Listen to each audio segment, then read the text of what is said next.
శ్రీకృష్ణ పరబ్రహ్మణే నమః. నిన్నటి పారాయణంలో మనం వరాహ రూపంలో శ్రీ మహావిష్ణువు రావడం, అయితే అందరూ కూడా ఆయనకి ప్రణమిల్లితే ఒక్కడు మాత్రం నమస్కరించకుండా యుద్ధం చేయడం జరగడంతో పరీక్షిత్ మహారాజు శుకుడిని అడిగాడు, ఆ వచ్చిన వాడెవడు, ఎందుకు వచ్చాడు, అందరూ నమస్కరిస్తుంటే వాడకయుడు యుద్ధం చేయడం ఏమిటి, అందుకు సంబంధించిన కథను చెప్పవలసింది అని. దానికి సమాధానంగా శుకుడు ఇలా చెప్పడం ప్రారంభించాడు. కశ్యప ప్రజాపతికి 13 మంది భార్యలు. ఆయన తన 13 మంది భార్యలతోనూ ధర్మబద్ధమైన జీవితాన్ని కొనసాగిస్తున్నాడు. ఒకరోజు సాయంకాలం ఆయన అగ్నికార్యం చేసుకుంటున్నాడు. అసుర సంధ్యా సమయం ప్రారంభమైంది. అసుర సంధ్యా సమయం అనేది సంధికాలం. అది పగలు కాదు, రాత్రి కాదు. మనం సూర్యాస్తమయం అంటూ ఉంటాం, కానీ సూర్యునికి అస్తమయం లేదు, భూమి తిరుగుతూ ఉంటుంది. అందుకని సూర్యుని వెలుతురు భూమి మీద ప్రసరించిన సమయం, చంద్రోదయం కాని సమయం, దీనిని ఉత్తర సంధ్య అంటారు. ఉత్తర సంధ్యా సమయం పూర్వ సంధ్య కన్నా చాలా పవిత్రమైనది. అంటే ఉదయం కంటే కూడా సాయంత్రం చాలా పవిత్రమైనది. ఈ ఉత్తర సంధ్యలో 3 పనులు మాత్రం పొరపాటును కూడా ఎట్టి పరిస్థితుల్లోనూ చేయకూడదని శాస్త్రంలో చెప్పబడుతుంది. అవి ఏంటంటే, మొదటిది భోజనం చేయడం. అసుర సంధ్య వేళ భోజనం చేయకూడదు. కలియుగం వచ్చిందనడానికి గుర్తు ధర్మభ్రష్టత్వం. బల్ల ముందు నిలబడి ఎడం చేతిలో పట్టుకుని అసుర సంధ్య వేళ తినేస్తూ ఉంటాం. వేళలు లేవు. ఈ పార్టీలకి వాటికి వెళ్ళినప్పుడు సర్వసాధారణంగా ఇలాగే జరుగుతూ ఉంటాయి. అసుర సంధ్య వేళలో తినడం నిషిద్ధం. అసుర సంధ్య వేళ ఉగ్రవేళ. ఆ సమయంలో మనస్సునందు క్రౌర్యంతో కూడిన ఆలోచనలు వస్తూ ఉంటాయి. ఆ సమయంలో నిద్రించరాదు. ఇది రెండవది. ఇక మూడవది ఏంటంటే, ఈ సమయంలో నిద్రించరాదు అంటే కనీసం అలా నడుము వాల్చుకుని పడుకుందాము అనుకోవడం కూడా చాలా పొరపాటు. ఏ పరిస్థితుల్లోనే అనారోగ్యంగా ఉన్నా సరే ఆ సమయానికి కొంచెం నడువుకి ఆసరా ఇచ్చి వాళ్ళని లేపి కూర్చోబెట్టాలి. ఎందుకంటే ఆ అసుర సంధ్య వేళలో పార్వతీ పరమేశ్వరులు లోకం అంతా ఎలా ఉంది అని చూడడానికని తిరుగుతూ ఉంటారట. అలా తిరుగుతున్నప్పుడు మన ఇంటికి తల్లిదండ్రులు వచ్చినప్పుడు, వాళ్లే కదండి, పార్వతీ పరమేశ్వరులే కదా మనకి తల్లిదండ్రులు. వాళ్ళు వచ్చినప్పుడు మనం వాళ్ళని లెక్క చేయకుండా పడుకుని ఉన్నామంటే వాళ్ళని అమర్యాద చేసినట్టే. కాబట్టి అసుర సంధ్య వేళలో మనం నిద్రపోకూడదు. ఎటువంటి పరిస్థితుల్లోనూ ఏ తలనొప్పి, జ్వరం ఏదైనా ఉన్నా సరే కనీసం 5:30 నుంచి 7 వరకు మనం పడుకోకుండా అలాగ కాలక్షేపం చెయ్యాలి. ఆ సమయంలోనే పార్వతీ పరమేశ్వరులు వచ్చి మన ఇళ్లలోకి తొంగి చూసే సమయం కాబట్టి ఇంకొకసారి చెప్తున్నాను అనుకోకుండా ఈ టీవీలు అవి పెట్టుకోవడాలు, భార్యాభర్తలు పిల్లలతోటి గొడవలు పెట్టుకోవడాలు లాంటివి చేసుకోకండి దయచేసి. ఎందుకంటే మన ఇంట్లోకి తొంగి చూసి మన ఇంట్లోకి రావాలనుకున్న పరమేశ్వరుడు ఈ గోలంతా చూసి, ఇప్పుడు టీవీల్లో ఏముందండి, సాయంత్రం టీవీ సీరియల్స్ పెట్టుకున్నామంటే ఆడవాళ్లే శత్రువులాగా విలన్లలాగా చూపించేస్తున్నారు. ఆ సమయంలో ఈ మంగళసూత్రాలు తీసి పీకేయడాలు, గోడలకేసి కొట్టేయాలు, ఫోటోలు కింద పడేయడాలు, కాళ్ళతో తొక్కేయడాలు, ఇవే సీరియల్స్. ఒక్కరోజు ఆ పూట సాయంత్రం చూడకపోతే మన భవిష్యత్తు ఏమీ పాడైపోదు, మన జీవితానికి అర్థం లేకుండానూ పోదు. కాబట్టి మనం ఈ రెండవ పని, ఈ నిద్రపోకుండా ఉండడంతో పాటు కూర్చోమన్నారు కదా అని టీవీ సీరియల్స్ పెట్టుకోకుండా చక్కగా ఏ లలితా సహస్రమో విష్ణు సహస్రమో పెట్టుకుని వినండి. 2 రోజులు వింటే మీ మనసుకి అదే అలవాటైపోతుంది. ఇందాక మనం మొన్న చెప్పుకున్నట్టుగా మన మనసుకి ఏ విధంగా అలవాటు చేస్తామో ఆ విధంగానే అది అలవాటు పడుతుంది. నువ్వు సీరియల్ చూడాలి అంటే అది క్రౌర్యంగా 2 రోజులు సీరియల్ చూడలేదని బాధపడుతుంది, 3వ రోజు అదే భగవంతుడికేసి తిప్పుతుంది. కాబట్టి మీరు సాయంత్రం వేళల్లో ఇటువంటి సీరియల్స్ అవి పెట్టుకోకుండా భగవన్నామం చేసుకుంటూ ఉంటే వచ్చిన పార్వతీ పరమేశ్వరుడు సంతోషించి మన ఇంట్లోకి అడుగు పెట్టడానికి అవకాశం ఉంటుంది. ఇదంతా జరుగుతుందా, నిజంగా పార్వతీ పరమేశ్వరులు వస్తారా అని తీసి పడేస్తే అది మీ కర్మ. కాబట్టి ఇక రెండవది అది. మొదటిది ఏంటి, భోజనం చేయకూడదు. రెండవది నిద్రపోకూడదు. ఇక మూడవది, అసుర సంధ్య వేళలో మైథునం జరపకూడదు. మైథునం అంటే స్త్రీ పురుషుల సంభోగం జరపకూడదు. ఈ 3 పనులు అసుర సంధ్య వేళలో నిషిద్ధం. కశ్యప ప్రజాపతి అసుర సంధ్య వేళలో అగ్నికార్యం చేసుకుంటున్నారు. ఆయన సాక్షాత్తుగా రాశీభూతమైన తపశ్శక్తి. అటువంటి మహానుభావుడు. ఆయన దగ్గరికి దితి అనబడే భార్య వచ్చింది. వచ్చి ఆయనతో ఒక మాట అంది. నా మీద మన్మథుడు బాణప్రయోగం చేశాడు. నేను ఆ బాణప్రయోగపు తాకిడికి తట్టుకోలేక నిలువెల్లా కదిలిపోతున్నాను. నీవు నా భర్తవి. అందుచేత నీవు నన్ను అనుగ్రహించి నాలో కలిగిన ఈ కామావేశమునకు ఉపశాంతిని కలిగించు అని చెబుతూ ఆవిడ ఒక మాట చెప్పింది. నేను ఇలా అడగడం వెనకాల ఒక రహస్యం ఉంది అంది. అదేమిటో చెప్పవలసింది అని అడిగాడు కశ్యపుడు. ఆవిడ కామమును ధర్మంతో కలిపే ప్రయత్నం చేసింది. ఈ స్థితిలో ఆవిడ చేసిన పనిని దోషం అని అనలేము. ఆవిడ అనింది, నీకు 13 మంది భార్యలు ఉన్నారు. మేమందరం ఏకగర్భ సంజాతులం, ఒక తల్లి పిల్లలం. 13 మందిని ప్రజాపతి నీకిచ్చి వివాహం చేశాడు. అందులో 12 మందికి సంతానం కలిగారు. ఇంకా నాకు సంతానం కలగలేదు. సాధారణంగా భార్యాభర్తల అనుబంధంలో ఒక గొప్ప సిద్ధాంతం ఉంది. ఆత్మావై పుత్రనామాసి. భర్త భార్యకు అపురూపంగా ఇచ్చే కానుక ఏది? తానే తన భార్య కడుపున మళ్ళా ఉదయిస్తాడు. తానే పుత్రరూపంగా తన భార్యలో నుండి పైకి వస్తున్నాడు. ఇది ఎలా ఉంటుందంటే, పురుషుడు తన ధర్మపత్నితో సమాగమం చేసి తానే కొడుకుగా పైకి రావాలి. ధర్మపత్ని విషయంలో అది ధర్మం. ఒక దీపాన్ని పట్టుకెళ్ళి ఇంకొక దీపాన్ని వెలిగిస్తాం. 2 జ్యోతులు వెలుగుతున్నట్టు కనపడుతుంది, కానీ ఒత్తులు పొడుగు పొట్టి ఉండవచ్చు. ప్రమిదల రంగులలో తేడా ఉండవచ్చు. నూనె ఒక దాంట్లో ఎక్కువ ఉండొచ్చు, ఓ దాంట్లో తక్కువ ఉండొచ్చు. కానీ దీపశిఖి మాత్రం సమాన ధర్మాన్ని కలిగి ఉంటుంది. దీపం చివర వెలుగుతున్న జ్యోతి మాత్రం ఒకటే. 2 దీపముల జ్యోతికి తేడా ఉండదు. కాబట్టి తండ్రికి కుమారుడికి భేదం లేదు.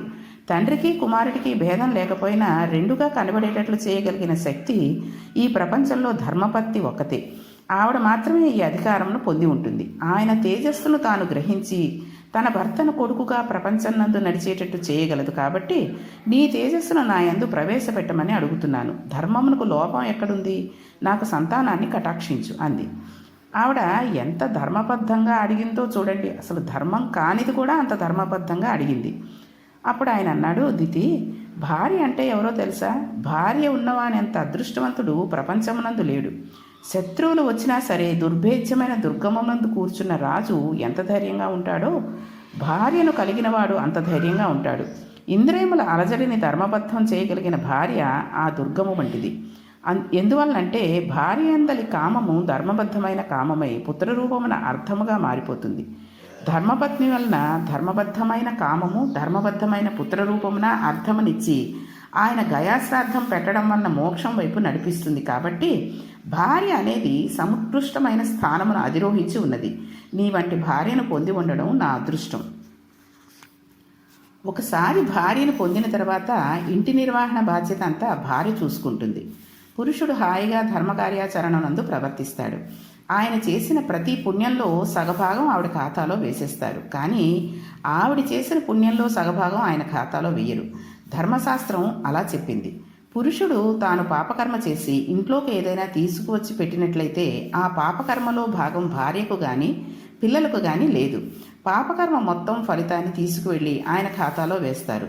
ఆయన శరీరం పడిపోయిన తర్వాత ఆయన తెచ్చిందంతా వీళ్ళందరూ పంచుకున్నట్లయితే అందులో తప్పేమీ లేదు. వాళ్ళు అనుభవించవచ్చు. పాపం మొత్తాన్ని ఆ పట్టుకొచ్చిన వారి వాడొక్కడే పట్టుకు పెడతాడు.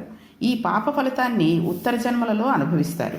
అతడు చేసుకున్న పుణ్యంలో సగభాగాన్ని మాత్రం భార్యకు వేసేస్తారు. మనం పుణ్యం చేయాలంటే ఆవిడ పూజ చేసుకోవడం మానేసి నీకు అన్నం వండి పెట్టింది, అందుకని ఆవిడకి నీ పుణ్యంలో సగభాగం జమ చేస్తారు. అందుకే భగవద్భక్తి కలిగిన కుటుంబం నుంచి వరుడిని తీసుకురావాలి. ఆయన ఎప్పుడూ ఈశ్వరార్చన నిపుణుడు అయి ఉంటే ఆ సగం ఫలితం వెళ్ళి ఆవిడ ఖాతాలో పడితే ఉత్తర జన్మలలో ఆవిడ ఎంత గొప్ప స్థితిని పొందుతుంది. అందుకని పిల్లను భగవద్భక్తుడికి ఇచ్చి చేయడం కోసమని వెతుకుతూ ఉంటారు. అయితే ఇక్కడ దితి వచ్చి తనని ఇలా అడిగేసరికి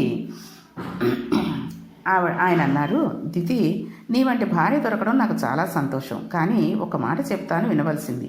ఇది ఉగ్రవేళ. అసుర సంచకాలంలో పరమశివుడు వృషభవాహనం అధిరోహించి భూమండలం మీద తిరుగుతాడు. ఆయనకు స్వపర భేదములు ఉండవు. ఆయన తలను దువ్వుకోడు, జుట్టు పక్కలకు పడిపోయి ఉంటుంది. ఎముకల మాల మెడలో వేసుకుని తిరుగుతూ ఉంటాడు.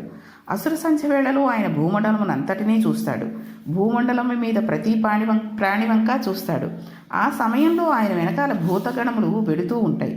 వాళ్ళు చాలా ఉగ్రమూర్తులై ఉంటారు. వాళ్ళకి ఆ సమయంలో శివుడి పట్ల ఎవరైనా అపచారంగా ప్రవర్తిస్తే శంకరుడు ఊరుకోవచ్చునేమో, కానీ ఆయన చుట్టూ ఉన్న గణములు అంగీకరించవు. చాలా తీవ్రమైన ఫలితాన్ని ఇచ్చేస్తారు. పరమశివుడు మహాజ్ఞాని, తెలివైనవాడు, కొన్ని కోట్ల జన్మలు ఎత్తవలసినవాడు. జ్ఞానం లేనివాడు శంకరుడిని చూసి ద్వేషించి మాట్లాడతాడు. జ్ఞానం రావాలంటే శంకరుని వల్లనే వస్తుంది. ఆయన పరమ పవిత్రుడు. అటువంటి శంకరుని నమస్కరించి మర్యాదగా ప్రవర్తించాలి. శంకరుడు వృషభ వాహనాధారుడై వెడుతుంటే భార్యాభర్తలు సంగమిస్తే ఆయన ఆగ్రహానికి కారణం అవుతుంది. అందుచేత కొంతసేపు తాళవలసింది. ఒక ముహూర్తకాలం వేచి ఉండు. నీకు కలిగిన కోరికను భర్తగా నేను తీరుస్తాను అన్నాడు. తిథికి అటువంటి బుద్ధి కలిగింది. భాగవతంలో ధర్మభ్రష్టత్వం ఎక్కడ వస్తుందో మనం గమనించాలి. ఆవిడ ఒక వలయాలు ప్రవర్తించినట్టు కశ్యప ప్రజాపతి పంచపట్టి లాగింది. అప్పుడు ఆయన ఈశ్వరునికి నమస్కారం చేసి తాను ధర్మపత్ని పట్ల ఇంతకన్నా వేరుగా ప్రవర్తించకూడదు అనుకుని ఆవిడ కోరుకున్న సుఖమును ఆవిడికి కటాక్షించి స్నానం ఆచమనం చేసి తన కార్యమునందు నిమగ్నముడైపోయాడు. కొంతసేపు అయిన తర్వాత దితికి అనుమానం వచ్చింది. చేయరాని పని చేసేశాను, దీని ఫలితం ఉగ్రంగా ఉంటుందేమోనని పరమశివుడికి రుద్రగణాలకి క్షమాపణ చెప్పింది. కానీ అప్పటికే జరగవలసిన అపకారం జరిగిపోయింది. దితి చేసిన అకార్యమును భూతగణములలో భద్రాభద్రులు అనేవారు చూసి ఉగ్రమైన ఫలితాన్ని ఇచ్చేశారు. పిమ్మట దితి కశ్యప ప్రజాపతి దగ్గరికి వెళ్ళి, అయ్యా, నా కడుపును పుట్టే బిడ్డలు ప్రమాదం తీసుకురారు కదా అని అడిగింది. అప్పుడు కశ్యప ప్రజాపతి అన్నాడు, నేను వద్దని చెప్పాను, కానీ నీవు వినలేదు. నీ కడుపున పుట్టబోయే 2 బిడ్డలు కూడా లోకకంటకులు అవుతారు. వాళ్ళు పుట్టగానే ఆకాశం నెత్తురు వర్షిస్తుంది, నక్కలు పూస్తాయి. వాళ్ళు కొన్ని వేల స్త్రీల కళ్ళమ్మట నీళ్లు కార్పిస్తారు. ఋషులను, బాలురులను, బ్రాహ్మణులను, బ్రహ్మచారులను, వేదములను, దేవతలను అవమానపరుస్తారు. చిట్ట చివరికి వాళ్ళు శ్రీహరి చేతిలో అంతమును పొందుతారు అని చెప్పాడు. ఈ మాటలు విని దితి బావురుమని ఏడ్చింది. చివరికి నాకు ఇంత అపఖ్యాత, దీనికి నివారణోపాయమే లేదా అని కశ్యప ప్రజాపతిని అడిగింది. చేసేదంతా చేసేసి తర్వాత బాధపడితే చేతులు కాలేక ఆకులు పట్టుకోవడం అంటారు చూసారా, ఆ రకంగా అవుతుంది. మనకి ఎవరైనా ఒక మంచి మాట చెప్పారనుకోండి, అది వెంటనే మన తలకెక్కదు. అది జరిగిపోయి, తప్పు జరిగిపోయిన తర్వాత అయ్యో అప్పుడు ఆయన చెప్పినట్టుగా మనం చేయలేదే అని బాధపడుతూ ఉంటాం. ఇప్పుడు దితి కూడా అలాగే ఏడుస్తోంది.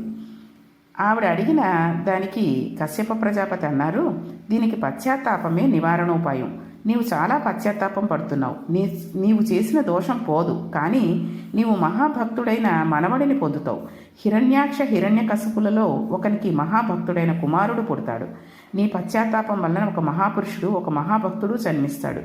మనవడు అటువంటి వాడు పుడతాడు. కానీ అసుర సంచవేళలో నీవు చేసిన దుష్కృత్రము వలన కొడుకులు మాత్రం దుర్మార్గులై పుట్టి శ్రీహరి చేతిలో మరణిస్తారు అని చెప్పారు. భాగవతం కాలస్వరూపం ఎలా ఉంటుందో, ప్రమాదాలు ఎక్కడి నుండి వస్తాయో బోధ చేస్తోంది. కాలం ఎల్లవేళలా ఒకలా ఉండదు. ఒక కాలం సాత్వికంగా ఉంటుంది, ఒక కాలం ఉగ్రంగా ఉంటుంది. కాలమును బట్టి వ్యవహరించాలి తప్ప మనిష్టం వచ్చినట్టు ప్రవర్తించకూడదు. ఉగ్రవేళ అయిన అసుర సంధ్య వేళలో ఒక ఈశ్వరనామమే వినాలి. అందుకే సాధారణంగా అసుర సంధ్య వేళలో పురాణ ప్రవచనాలు పెడుతూ ఉంటారు. అప్పుడు వినడం చేత ఈశ్వరుడు చాలా పరితృప్తుడై విశేషంగా భక్తుల కోరికలు తీరుస్తాడు తప్పించి వాళ్ళ జోలికి వెళ్ళడు.